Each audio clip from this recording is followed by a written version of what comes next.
காம்போஸ்ட்டுக்கான interest கொடுத்துட்டு principal கேட்குறாங்க. இந்த சம் எப்படி போடலான்னு பார்க்கலாம் வாங்க.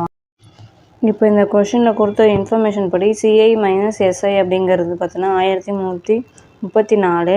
இப்போ ஃபார் 2 இயர்ஸ்க்கு நீங்கள் வந்து டிஃப்ரென்ஸ் எப்படி எழுதுவீங்க அப்படின்னா பி இன்ட்டு r/100 ஹோல் ஸ்கொயர்னு எழுதுவோம். அந்த ஸ்கொயருங்கிறது தான் அந்த ஏரை குறிக்கும்.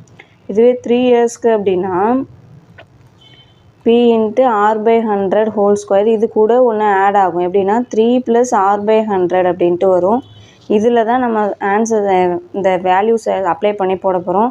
எப்படின்னா இந்த சிஐ மைனஸ் எஸ்ஐ இந்த டிஃப்ரென்ஸ் ஃபார்முலா படி P into r/100 whole square 3 + r/100 அப்படின்ட்டு இதில் வந்து ஆரோட வேல்யூவும் எஸ்ஐ இதனோட வேல்யூஸும் நம்ம சப்ஸ்டியூட் பண்ணோன்னா பி இன்ட்டு 3/100 ஹோல் ஸ்கொயர் வரும்.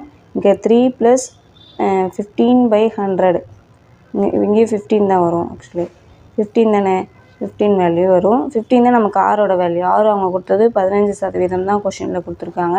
இயர்ஸ் தான் நமக்கு 3. அப்போ 1134